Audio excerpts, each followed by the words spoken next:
अस्सलाम वालेकुम नाज़रीन, आज वफाकी वज़ीर ख़जाना सेनेटर इसहाक़ डार साहब ने माली साल 2023-24 का बजट पेश कर दिया। आज का बजट जिसमें जो बजट का जो कुल हजम है 14,460 अरब रुपए, एक और डेफिसिट बजट। और इस बजट की कई डायमेंशंस हैं। सबसे पहले तो ये कि इसमें पहली दफ़ा हमने देखा कि एक बड़ा इजाफा जो है वो सरकारी मुलाजमीन की तनख्वाहों में किया गया। तकरीबन 35% तक इनकी तनख्वाहों में इजाफा, पेंशन में 17.5% इजाफा हुआ और कम अज़ कम तनख्वाह जो है उजरत वो भी 32,000 रुपये जो है वो तनख्वाह मुकर्रर कर दी गई।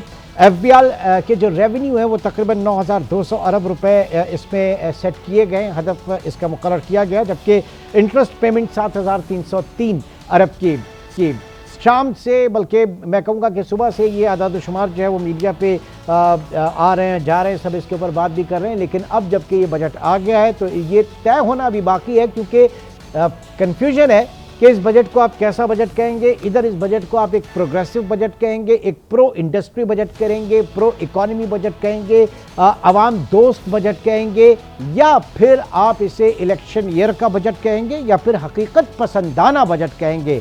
तो अभी तक चीज़ें जो हैं वो सही सामने नहीं आ रही और बज़ाहिर ऐसा लग रहा है कि सिर्फ और सिर्फ इलेक्शन ईयर जो है उसको देखा जा रहा है। बहरहाल हमारे साथ इस वक्त मौजूद है, अपने गेस्ट पैनल का तारुफ कराता चलूँ। सदर लाहौर चैम्बर ऑफ काशिफ अनवर साहब भी हमारे साथ मौजूद हैं। काशिफ साहब बहुत शुक्रिया। डॉक्टर इकरामुल हक माहिर मालियाती उमूर भी इस वक्त हमारे साथ मौजूद हैं। और Ali Khizar Aslam head of research business recorder ने भी हमें ज्वाइन किया, आपका भी बहुत शुक्रिया। काशिफ साहब, पहले तो आपसे मैं जानना चाहूँगा, क्योंकि लाहौर चैम्बर ऑफ कॉमर्स में भी ये बजट सुना गया, वहाँ पर बहुत सारे लोग मौजूद थे जिनका ताल्लुक जो है वो इंडस्ट्री से, ट्रेड से, कॉमर्स से। ये बताइए कि किस तरह से मजमूई तौर पर आज के इस बजट को देखा गया है। क्या वाकई एक एक प्रोग्रेसिव बजट, प्रो इकॉनमी, समझ लें इंडस्ट्रियलाइजेशन के पाकिस्तान में बहुत इन हालात के अंदर एक ऐसा बजट पेश किया गया, या फिर इलेक्शन ईयर का बजट है जो हमेशा से होता आया है? देखें, अगर आज की बजट तकरीर को हम सुने और जो बजट तकरीर में हमारे मिनिस्टर साहब ने कहा, जितने इंसेंटिव्स उनके मुताबिक जो इंसेंटिव्स दिए गए, तो इससे मैं समझता हूँ कि ये अच्छा बजट था, इसमें ऐसी कोई बात नहीं है। और जो हम चीज़ें मांग रहे थे, जो हमारी डिमांड्स थी, उनको पूरा किया गया है। जिसमें अगर मैं आपको बताऊं कि हम अपने रिटेलर्स के लिए एक बात ये कह रहे थे कि उनको एरिया से निकाला जाए और उन्हें सेल्स टैक्स से बाहर निकाला जाए, पहले इनकम टैक्स में लाया जाए, इनकम टैक्स में लाकर उनको सेल्स टैक्स में लाया जाए, तो इस शक को ख़त्म कर दिया गया है। दूसरी बात, जो हम 111(4) सेक्शन में कह रहे थे कि कैपिटल के लिए और जो फॉरेन रिजर्व्स की एनहेंसमेंट के लिए भी बहुत ज़रूरी था कि वो जो 50 लाख रुपए तक की शर्त थी उसको बढ़ाकर $1 लाख तक किया गया है, वो भी एक अच्छी शर्त है। और मैं समझता हूँ कि उससे कैपिटल की इन्हेंसमेंट और हमारे फॉरेन रिजर्व्स की बेहतरी में भी आएगा। और जो तीसरी जो सबसे बड़ी बात है, अगर मैं उसको गलत नहीं समझा, तो जो SME को जो बेनिफिट दिया गया है, जो पहले जो रिड्यूस रेट ऑफ टैक्सेस थे वो 25 करोड़ तक थे और अब वो 80 करोड़ तक चले जाएंगे। तो जब तक हम अपनी, जो कि हमारी रीढ़ की हड्डी है SME, और जो हम बार बार ये कहते थे, और मैं ये कहता हूँ बार बार, मैं अभी भी ये कहता हूँ कि हम एक्सपोर्ट को नहीं बढ़ा सकते इतनी जल्दी, लेकिन हम इंपोर्ट को कम कर सकते हैं, इंपोर्ट सब्स्टिट्यूशन को कर सकते हैं, हम इंडस्ट्री को एनहेंस कर सकते हैं। तो हमें अपनी प्रायोरिटी को चेंज करना चाहिए।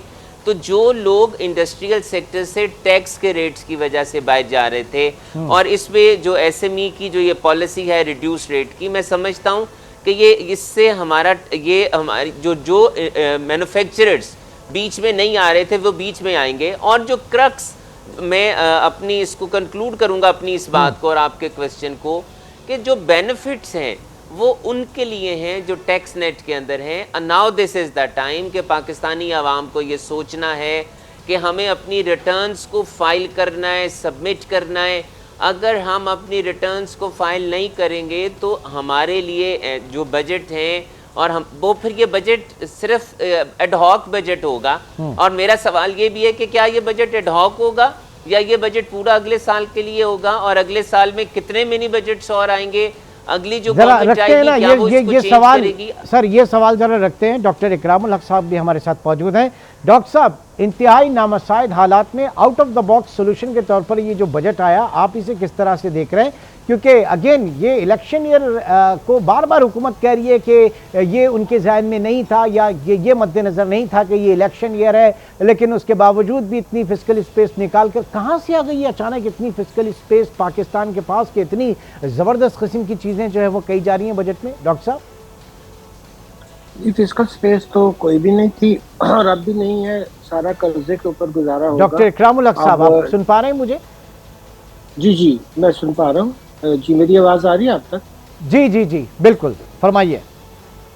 जी, मेरा ख्याल है कि फिजिकल स्पेस तो निकालने की कोई उन्होंने कोशिश नहीं की है, और ये बात मान ली गई है कि नेट इनकम जहाँ से शुरू करेंगे वो माइनस से ही होगी, और एक डेट सर्विसिंग का भी अब पहली दफ़ा ऐसा लगा है कि वो भी अब हम पूरा नहीं पे कर पाएंगे अपने रिसोर्सेज से, तो उसके लिए भी फिर और कर्जा लेना पड़ेगा।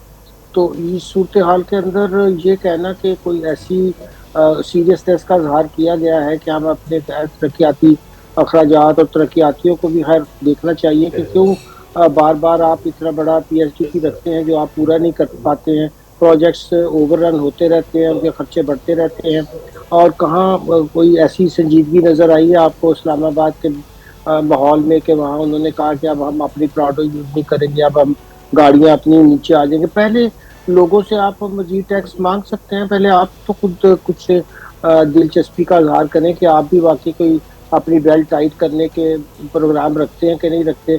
ऐसी तो किसी भी उन्होंने ख्वाहिश का इजहार नहीं किया। कैबिनेट का साइज देख लें, और सूबों की भी आप फाइनेंसिस देख लीजिएगा, आप सरप्लस जितना मर्जी रख लें सूबों की तरफ से, उन्होंने NFC के पैसे लेकर फिर भी आपको एंड के ऊपर जो देना है वो भी हमारे सामने है। तो ये मेरा नहीं ख्याल कि जब तक हम बुनियादी मसले को हल करेंगे, कि ये आफ्टर ऑल कोई फेडरलाइज्ड थिंकिंग है हमारी कि अब हमने फेडरेशन इस अंदाज से चलानी है कि हम सेल्फ रिलायंस की तरफ जाएं, या बस कर्जे लेकर ही गुजारा करना है, और ये कॉर्पोरेट के ऊपर और टैक्स लगाने और टैक्स लगाने, तो जो वेल्थ। आ जाते हैं सर, जरा पॉइंट टू पॉइंट उन सारी चीज़ों पे आ जाते हैं। अली खिजर असलम, आपने किस तरह से देखा आज के इस बजट को मौजूदा हालात में?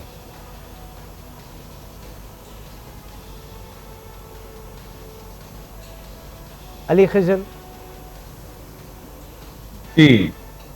जी अली जी, आपने कैसा देखा आपने इस बजट को? देखिए, बजट एक बड़ा कंफ्यूज किस्म का बजट है। मतलब इसमें मैं यही कहूँगा, इट्स अ कंफ्यूज बजट। आपने सुबह शुरू में 5-6 टर्म निकाले, ये एक कंफ्यूज बजट है। इसमें मतलब है कि ये एक तरफ ही IMF की तरफ भी जाना चाह रहे हैं, और दूसरी साइड पे ये जो है ये एक थोड़ा सा पॉपुलिस्ट मेजर भी देना चाह रहे हैं।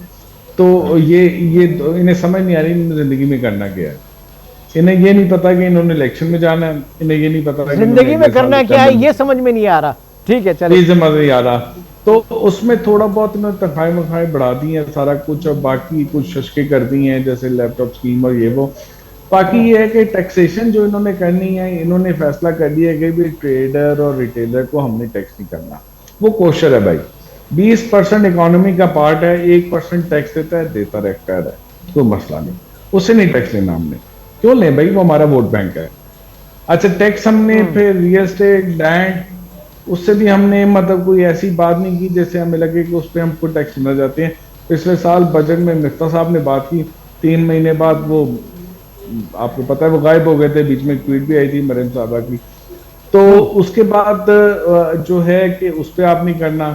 फिर एग्रीकल्चर, वो तो बड़ा आसान है कहना कि जी वो तो सूबों का मसला है, और लैंड भी सूबों का मसला है। सूबों ने कहाँ करना है भाई, सूबे तो मजे में है। मतलब दिवालिया तो फेडरल गवर्नमेंट का हो रहा है, दिवालिया फेडरल गवर्नमेंट का हो रहा है, उससे इन्फ्लेशन आ रही है, तो उस इन्फ्लेशन आने से 150-200 मिलियन लोगों का नुकसान हो रहा है।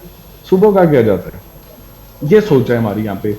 फिर वहां पे ये है कि अच्छा टैक्स कौन देता है भाई, ये कोई 10-12 हज़ार 15 हज़ार बंदा देता है, काबू कर लो इसको, ठीक है जी। उसमें ज्यादा टैक्स कौन देता है, ये 500-700 लोग देता है, इसको और काबू कर लो। उस पर 4% सुपर टैक्स था, 10% कर दो, ठीक है जी। ये कर दो, वो कर दो, ये कर दो, इसी से टैक्स लो। अच्छा, जो नहीं टैक्स देता उस पर जी विदहोल्डिंग टैक्स लगा दो 0.6%, उस पे कैश ट्रांजैक्शन पे बैंकिंग ट्रांजैक्शन। भाई 2015-16 में हमने टैक्स लगाया था, उससे करेंसी सर्कुलेशन शूट कर गई थी जी, अब करेंसी सर्कुलेशन हो गई थी मेरे ख्याल से। आप उसको 45% ऑफ बैंक डिपॉजिट आपका कैश इन सर्कुलेशन आ गया था ना। नाउ अगेन वही प्रैक्टिस दोबारा कर रहे हैं अली। अब 45% से वो 60% पे चला जाएगा। अब देखिएगा तो सही, इस वक्त 8.4 ट्रिलियन की करेंसी सर्कुलेशन है, आपको अगले 6 महीने में इंशाल्लाह वो 10 ट्रिलियन की नजर आएगी। सारी इकोनॉमी अब कैश पे ले जाए भाई, ले जाए कैश पे। जो डॉक्यूमेंटेड इकोनॉमी में काम करता है उसको स्टूपिड आदमी है, वो सब टैक्स देगा। तो it will be a disaster, it will be a disaster. कहां पे आप फाइनेंशियल इंक्लूजन की बात करते हैं, कहां पे आप बात करते हैं इकोनॉमी को डॉक्यूमेंट करने की, और जब आप वो सारे सेक्टर्स जो कि पॉलिटिकल कैपिटल हैं उनको आप होली काव समझ रहे हैं, उनको आप टच ही नहीं कर रहे, और जो टैक्स नेट के अंदर है उसी को और 4 दुर्रे आप मार रहे हैं, तो ये तो कोई सर्व करना तो नहीं हुआ ना फिर। भाई डिजिटल की इकोनॉमी का एक स्टेप मुझे बता दें इमरान, एक स्टेप बता दें। शौकत तरीन की पिछले साल की गवर्नमेंट थी, उस पर डिजिटल इकोनॉमी पे आपका जो एफबीआई का चेयरमैन था वो पूरा काम करता, पॉस मशीन ये वो आगे सेकंड ईयर थर्ड ईयर में जाना चाहता था, वो सारा रिवर्स कर दिया आपने। उसमें कोई एक चीज मुझे बता दे, आईटी सेक्टर को जी ये कैपिटल मशीनरी में इंपोर्ट पे उसको छूट दे दी, इसकी क्या इंसेंटिव है? डिजिटल इकोनॉमी को आगे करने के लिए आपको नीचे तो सारा रिटेलर करने का एक स्टेप बता दें मुझे, एक स्टेप बता दें। ट्रैक एंड ट्रेस की एक बात बता दें यहाँ मुझे, जो टैक्स रेट में नहीं है उसको टैक्स रेट माने में एक चीज मुझे बता दें। Just tell me one thing Imran. Kashif Anwar sahab, बहुत सारी चीजें अली ने कंक्लूड की हैं, बहुत सारी चीजें डॉक्टर इकराम उल हक साहब ने की हैं कि ये कंफ्यूज हैं शायद अभी कि इनको आईएमएफ के पास जाना है या नहीं जाना, या फिर इलेक्शन ईयर है, एक पॉपुलिस्ट बजट जो है वो पेश करने, और फिर अबव ऑल कि ये आईएमएफ के पास जब जाएंगे और वहां पे जस्टिफाई कर पाएंगे इस बजट को। काशिफ अनवर साहब देखें अभी, जी बिल्कुल, देखें अभी जो मिनिस्टर साहब कह रहे हैं कि हमने जो 9200 का जो टारगेट रखा है वो आईएमएफ के साथ मशावरत से रखा है। अब बात यही कि हमें इस बात को देखना है, जो कि मैं भी ये कह रहा हूँ कि क्या ये एडहॉक बजट है, क्या इसने चेंज होना है, क्या इसके बाद और मिनी बजट्स आने हैं। अगर हम देखें, पर बात यह है कि जिस इस बजट में जो चीज़ें रखी गई हैं उसमें मैं बार बार ये कह रहा हूँ कि ये डॉक्यूमेंटेड सेक्टर को फ़ायदा होगा अगर आप अपनी रिटर्न्स को फाइल करेंगे। अब मेरा सवाल ये कि ऐसे लोग जो बैंक ट्रांजैक्शंस अपनी करते हैं और वो उसको डॉक्यूमेंट नहीं करते, क्या उन्हें टैक्स चार्ज नहीं होना चाहिए? मेरी ज़ाती राय में तो उन्हें टैक्स चार्ज होना चाहिए। भाई अगर आप कारोबार कर रहे हैं और आप ये कहते हैं कि आपकी बैंकिंग ट्रांजैक्शंस को चार्ज भी ना किया जाए, तो ये तो शायद ज्यादती वाली बात है, उनके साथ ज्यादती है जो टैक्स दे रहे हैं। तो इसमें मेरा ख्याल है हमें इसको अप्रिशिएट करना चाहिए। और क्या हमने अपने सिस्टम्स को डॉक्यूमेंट नहीं करना? अब अगर 114 डॉक्टर इकराम उल हक साहब भी बैठे हैं, 114 सेक्शन अगर ये कहता है कि आप अगर 1000 सीसी से ज़्यादा की गाड़ी है आप अपनी इनकम टैक्स की रिटर्न को फाइल करें। अगर आप प्लॉट खरीद रहे हैं, अगर आप मकान बेच रहे हैं, अगर आपने फॉरेन ट्रैवलिंग की है, अगर आपने किसी वक्त में अपनी इनकम टैक्स की रिटर्न डाली है, अगर आपकी इनकम 4-6 लाख रुपए से ज़्यादा है, अगर जो बाकी इसमें भी कुछ और चीज़ें भी हैं, तो क्या ये हमारी जिम्मेदारी नहीं बनती कि हमने क्या सिर्फ यही एक करना है कि गवर्नमेंट ने जो बात करनी है, जिस गवर्नमेंट ने भी करनी है, हमने उसके खिलाफ करनी है? मैं I am not supporting the government, लेकिन मैं ये बात कर रहा हूँ कि क्या हम पाकिस्तानियों ने जो इनकम टैक्स की रिटर्न है उसको 33 लाख पे ही रखना है? क्या जो हमारे कमर्शियल मीटर्स हैं, क्या सर बात यहाँ पे ये है कि आप कोई भी जरा आमदन हो उसके ऊपर टैक्स होना चाहिए ना, फिर कोई होली काव नहीं होना चाहिए, फिर कोई जो है वो ये नहीं कहना चाहिए कि एग्रीकल्चर जो है वो प्रोविंशियल डोमेन है, फिर जो होलसेलर रिटेलर जो ताजिर हैं जिनके पीछे शौकत तरीन साहब पीओएस मशीन लेकर गए थे और शब्बर जैदी साहब जो है वो एनआईसी नंबर। मैं यहाँ पर एक बात क्लियर देखें, मैं यहाँ पर एक बात क्लियर करूं, मैं ये नहीं कह रहा कि आप रिटेलर्स को टैक्स ना करें, पर मैं ये जरूर कह रहा हूं कि पहले रिटेलर्स को इनकम टैक्स के अंदर लेकर आए, उसके बाद रिटेलर्स को सेल्स टैक्स में लेकर आए। सवाल को मैं रखूंगा डॉक्टर जवाब नहीं, इकराम साहब के पास ये सवाल रखूंगा। एक छोटे से ब्रेक के बाद दोबारा मिलते हैं और इसी सवाल को जरा आगे बढ़ाएंगे डॉक्टर इकराम की तरफ, एक छोटे से ब्रेक के बाद।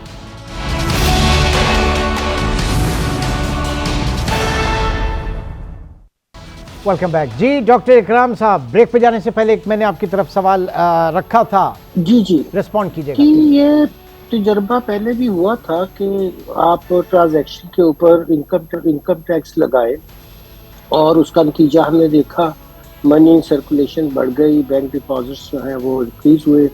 एक चीज़ को बार बार करना, मैं आइंस्टाइन को कोट कर देता हूँ कि उसको इंसैनिटी कहते हैं, फिर डिफरेंट रिजल्ट्स उससे जो है वो हासिल करने की तवक्को रखना।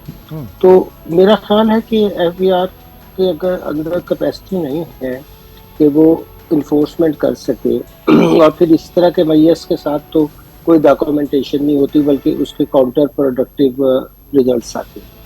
अब जो लोग भी पाकिस्तान में आप टैक्स लेना चाहते हैं या नहीं लेना चाहते, ये तो बात का मसला है। हमें पता है किससे वो टैक्स नहीं लेना चाहते और किससे लेना चाहते हैं। यानी बोनस शेयर जो कभी दुनिया में नहीं माना गया कि इनकम होती है, उसको भी पाकिस्तान में इनकम समझा जाता है। एक कागज़ का टुकड़ा आपको पकड़ाते हैं, पिछले शेयर्स के साथ जमा करके आपकी जो वेल्थ स्टेटमेंट है उसमें वैल्यू तो वही रहती है, बस आपके नंबर ऑफ शेयर बढ़ जाते हैं।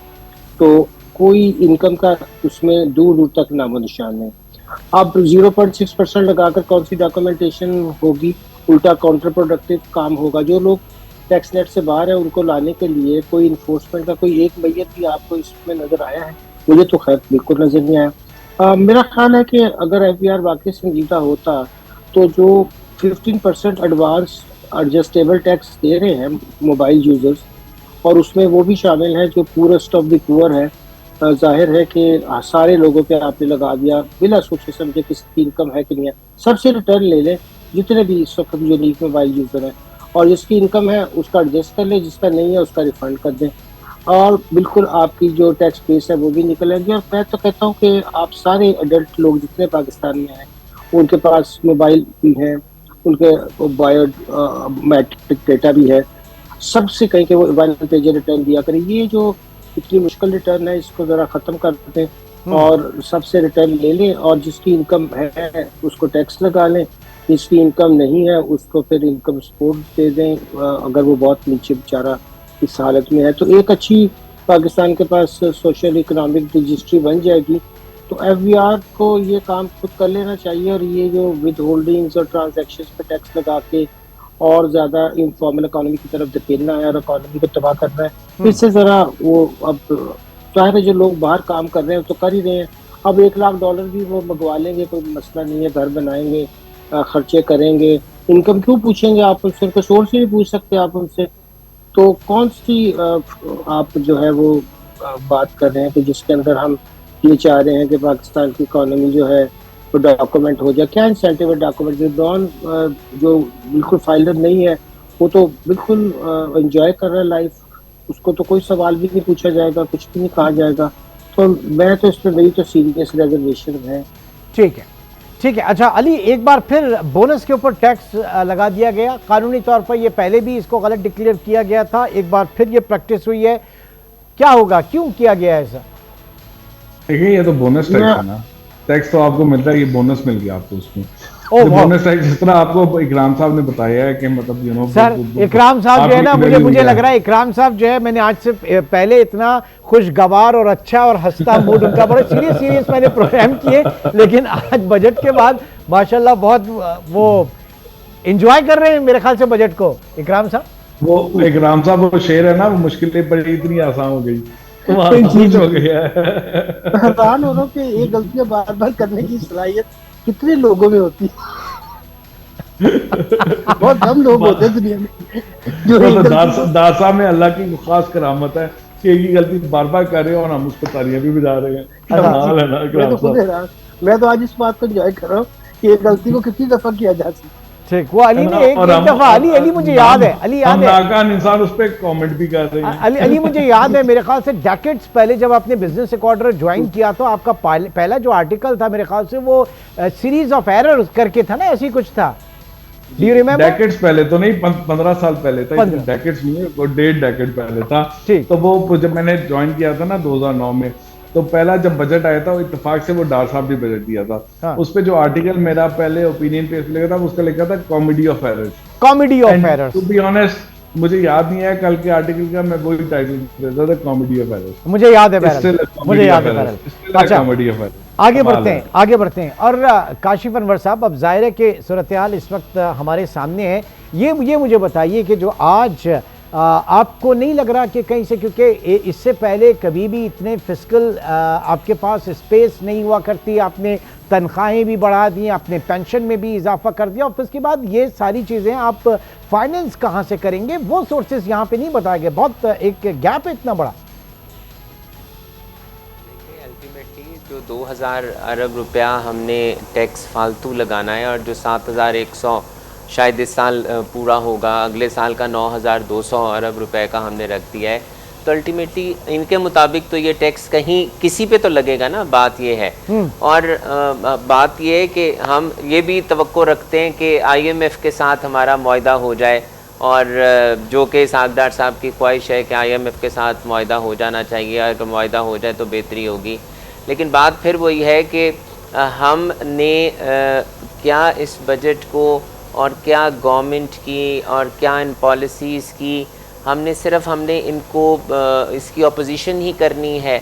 अब बात यह है कि जो अगर सर हम तो रियलिस्टिक एनालिसिस कर रहे हैं, हम इसकी ठीक हो गया, मैं रियलिस्टिक पे ही आ रहा हूँ भाई। अगर 2009 का बजट भी कॉमेडी था, तो और अगर 2023-24 का बजट भी कॉमेडी आ गया है, तो फिर ठीक है, enjoy it.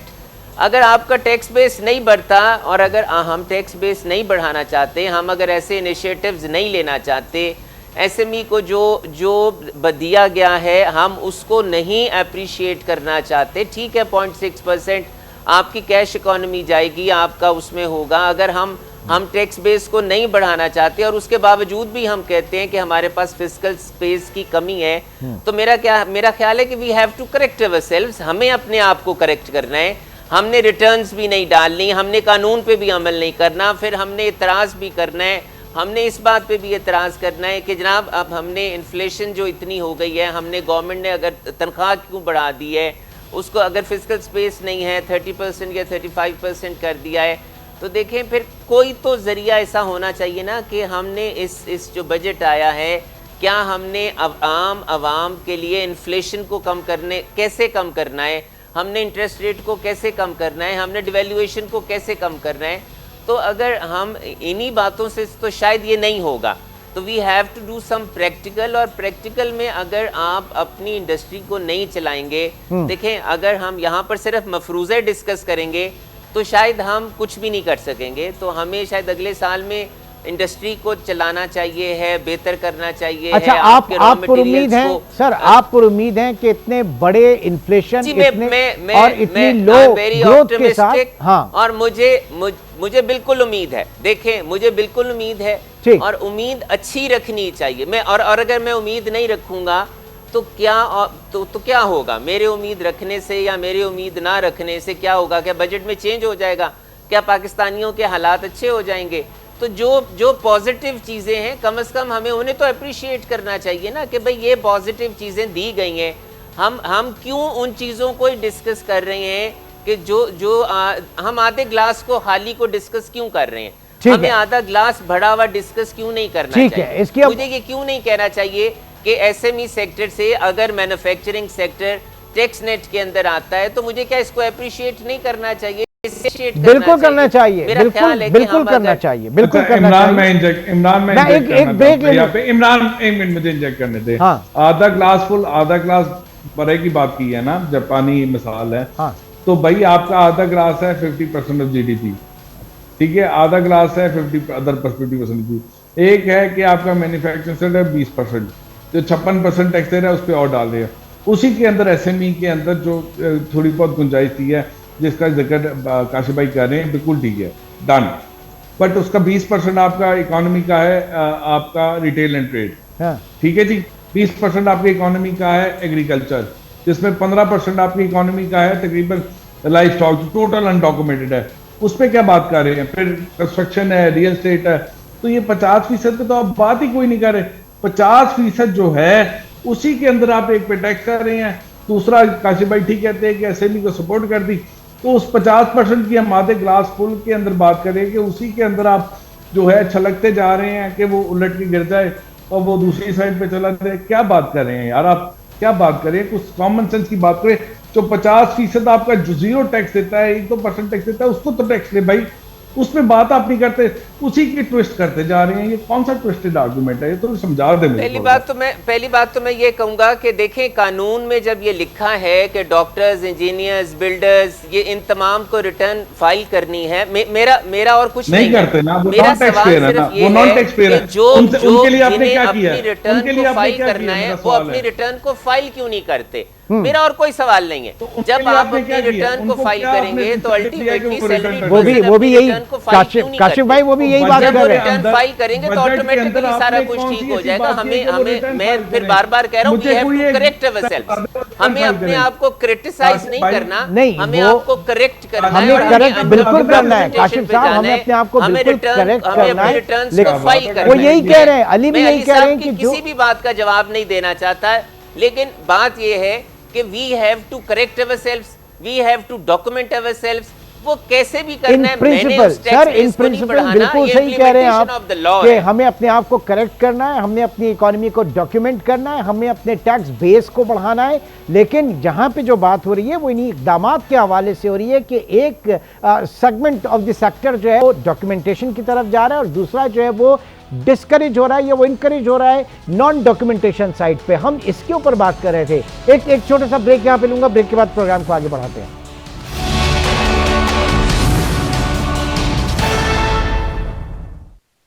Welcome back.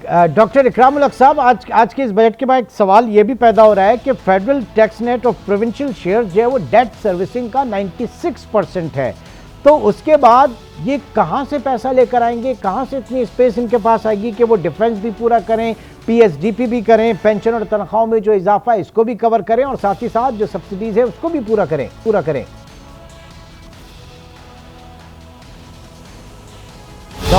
Doctor इकराम साहब जो है वो जी सर ये तो पहले से तय शुदा है कि सारा काम और कर्जा लेकर अपने रिसोर्सेज से नहीं करना है, तो ये तो यानी डिसाइडेड बात है। अब रिसोर्स मोबिलाइजेशन कैसे हो, ये इसकी तरफ कोई खास तवज्जो नहीं है। लॉज बच जाते हैं, उसकी इम्प्लीमेंटेशन इन्फोर्समेंट नहीं है।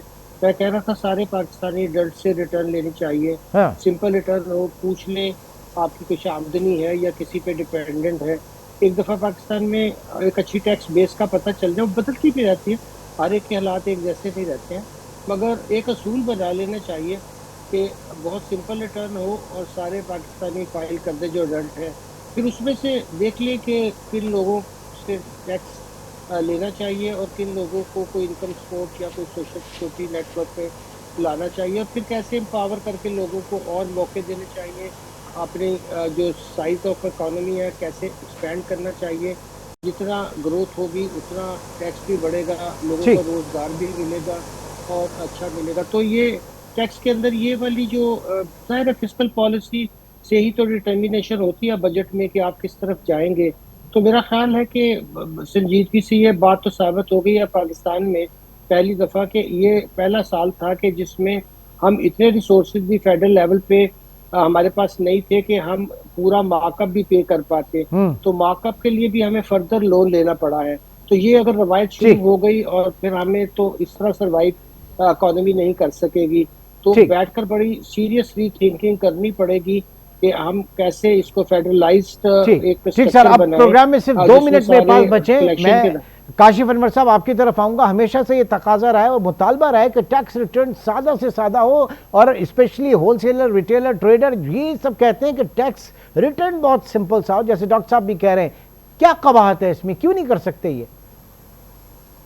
देखें, ये इसमें तो कोई दो राय नहीं है कि लोग टैक्स नेट के अंदर इसलिए नहीं आते कि एफबीआर का जो उनके साथ रवैया है और जो ऑडिट्स हैं, रिफंड्स हैं, जो एफबीआर की तरफ से जो प्रॉब्लम्स हैं उस वजह से। और मैं भी इस बात को बार बार उठाता हूँ कि भाई मुझे ये बताइए कि अगर कोई शख्स टैक्स नेट के अंदर आता है तो उसको फ़ायदा क्या है। देखें, इस बात को तो ये तो ऐसी डिस्कशन है जिसको हमें और ज़्यादा प्रमोट करने की ज़रूरत है, और हम बार बार आसानियाँ ही मांग रहे हैं कि टैक्स की जो रिटर्न है उसे सादा किया जाए, आसान किया जाए, एग्जिस्टिंग टैक्स पेयर्स को फ़वाइद दिए जाएँ। एग्जिस्टिंग टैक्स पेयर्स के ऊपर से विद होल्डिंग टैक्स के रेट्स को कम किया जाए, उनके रिफंड्स को, उनके ऑडिट्स को कम किया जाए, ताकि जो लोग टैक्स नेट के अंदर नहीं आते वो टैक्स नेट के अंदर आएंगे। तो हमारा शुरू से मुतालबा है। ठीक है, यही सवाल जरा, मैं ये नहीं कह रहा कि भाई हम नहीं, आई गॉट योर पॉइंट। जी जी जी अली आप बताइए। मैं भी कह रहा हूँ जी, मैं भी यही बात कह रहा हूँ। वो एक बात कर रहे हैं कि 16% आपकी इकोनॉमी का जो है LSM है, वो 3-4% वो स्मॉल स्केल मैन्युफैक्चरिंग है, ये उस 3-4% में फंसे हुए हैं। जो 50-60% खैर निकले ना, हम मैं वो बात ही नहीं कर रहा अली, मैं वो बात नहीं कर रहा, मैं तो सिंपल सी बात कर रहा हूँ कि टैक्स रिटर्न जो है,